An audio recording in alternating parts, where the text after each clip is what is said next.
वाह भोलेनाथ वाह। उस दुष्ट को दिए वरदान के चक्रवात में आपने हमें खूब फंसाया।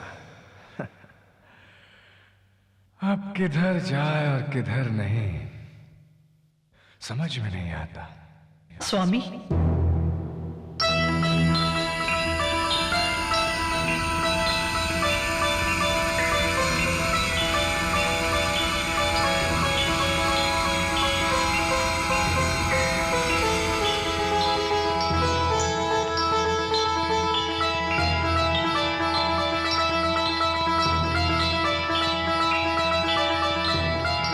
देवी, आप और यहां?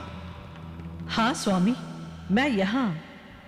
ओ देवी, इस भीषण संकट की घड़ी में आपको यहां नहीं आना चाहिए था।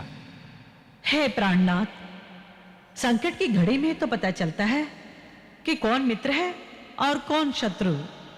जब आप यहाँ संकट में फंसे हैं तो भला मैं वैकुंठ में हाथ पर हाथ रखकर कैसे बैठ सकती हूँ? सुख दुख में साथ निभाने का वचन देकर ही आप और हम आदि शक्ति के सामने विवाह बंधन में बंधे हैं। परंतु देवी, अब हम अपने आप को संभाले या आपको? उस दुष्ट दैत्य मूर को हमसे न मरने का वरदान प्राप्त है। हाँ, ये सच है कि उस दुष्ट को आपसे अजय रहने का वरदान प्राप्त है, परंतु हम तो उसे अवश्य ही मार सकते हैं स्वामी। आप? परंतु आप उसे कैसे मारेंगे देवी? आप चिंता न करें स्वामी, उसके अहंकार का अंत हमारे हाथों होगा।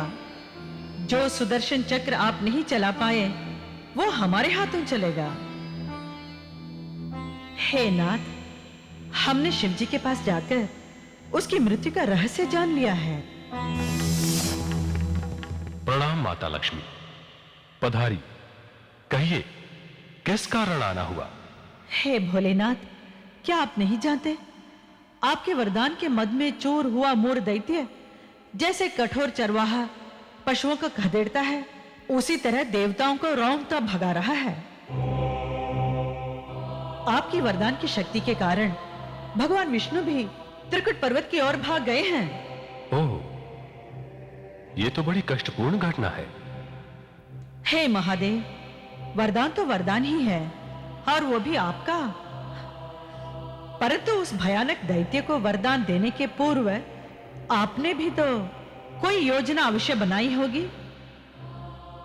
हाँ जगत माता, उस दुष्ट मूर ने हमारे एक परम भक्त के सौभाग्य सिंदूर को ही नहीं उजाड़ा, बल्कि उसकी अबोध बालिका को भी बिना अपराध मृत्यु के घाट उतार दिया था। ओह, तब बिलख कर रोती हुई उस तपस्विनी ने हमें साक्षी बनाकर मूर दैत्य को घोर श्राप दिया था।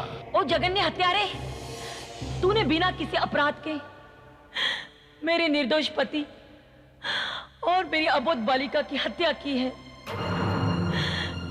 तुझे इस जघन्य पाप का दंड अवश्य भोगना पड़ेगा।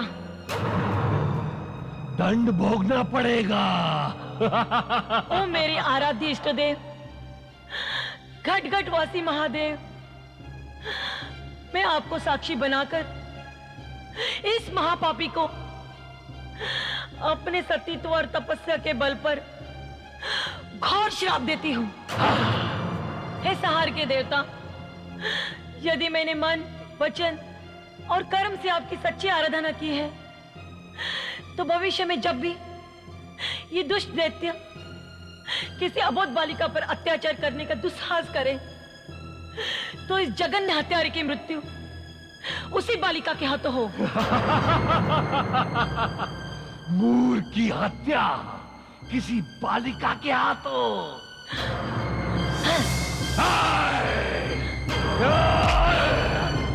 जा, तू भी जा अपने परिवार और आराध्य देव के पास। उसी तपस्विनी के श्राप को स्मरण कर हमने उस दुष्ट मूर को यह चेतावनी दी थी कि जब भी तुम किसी अबोध बालिका पर अत्याचार करोगे तो उस अत्याचार के परिणाम स्वरूप हमारे वरदान से प्राप्त तुम्हारी शक्ति नष्ट हो जाएगी और वही अबोध बालिका तुम्हारी मृत्यु का कारण बनेगी। हे माता श्री लक्ष्मी जी, अब आप ही अबोध बालिका बनकर उसके प्राणों का हरण करें।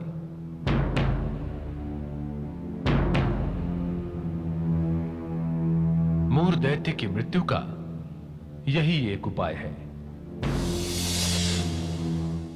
अब तो समझ गए ना स्वामी कि उसकी मृत्यु कैसे होगी। कभी कभी ऐसा भी होता है कि अपने हृदय स्वामी की रक्षा हृदय स्वामिनी को ही करनी पड़ती है।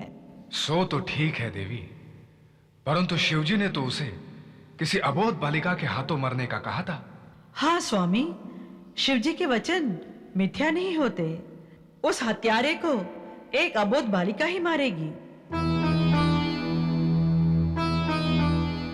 सोचिए मत स्वामी, अब आप यहीं कहीं विश्राम कीजिए और भविष्य में घटने वाली घटना को शांति से देखने का कष्ट करें।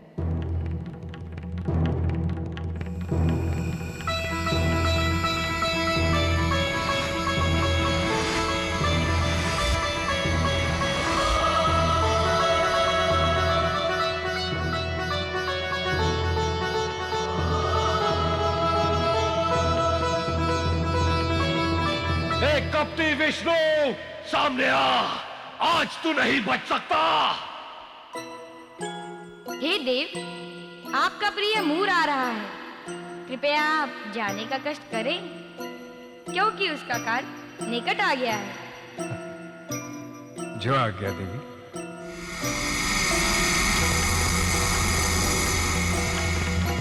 ओ कपटी विष्णु, ओ कायर विष्णु, कहां जाके छिप गया है? साहस है तो सामने आ। हाँ?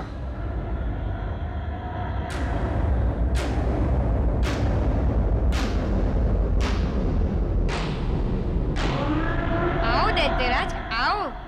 हे बालिके, तूने उस भगोड़े विष्णु को यहाँ आते देखा है क्या? हाँ हाँ श्रीमान दैत्यराज, देखा है। वो तो बड़े ही मनमोहक है। ए लड़की, मनमोहक होगा तेरे लिए, हमारा तो वो परम शत्रु है। शीघ्र बता, किधर गया है वो तो यहाँ गए हैं। यहाँ? अब नहीं बचेगा।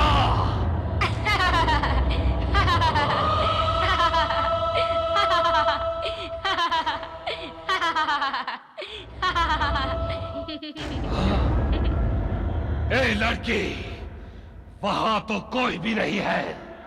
सच सच बता, किधर गया वो कपटी विष्णु? ओह, मैं तो भूल गई। हाँ, वो यहाँ नहीं, यहाँ गए हैं, यहाँ।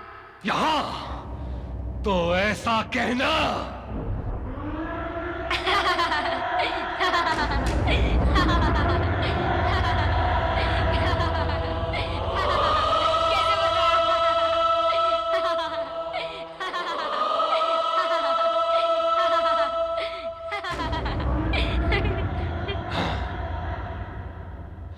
पागल लड़की, वो तो उधर भी नहीं है।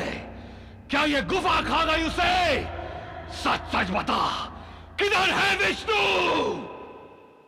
हे भगवान, विष्णु जी इधर भी नहीं, उधर भी नहीं। हाँ हाँ, याद आया, वो तो ऊपर है, ऊपर। ऊपर? ए लड़की, बातें क्यों बनाती है? ऊपर कैसे हो सकता है? हाय दैया, ऊपर भी नहीं। तब तो अवश्य ही नीचे ही होंगे दैत्यराज। क्या पक रही है तू? नीचे क्या धरती खा गई उसे? सच सच बता, अब झूठ बोला तो अच्छा नहीं होगा। कैसी बातें करते हैं दैत्यराज, मैं झूठ कहाँ बोल रही हूँ? अब आप ही बताइए, ऐसा कौन सा स्थान है जहाँ वो नहीं होते? वो तो घट घट के वासी हैं। सभी स्थानों पर वास होने के कारण ही तो उन्हें विष्णु कहा जाता है। ए लड़की, जानती नहीं हम कौन हैं?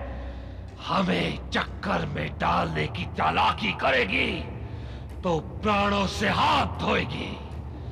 आखिरी बार पूछता हूं, कहां है विष्णु?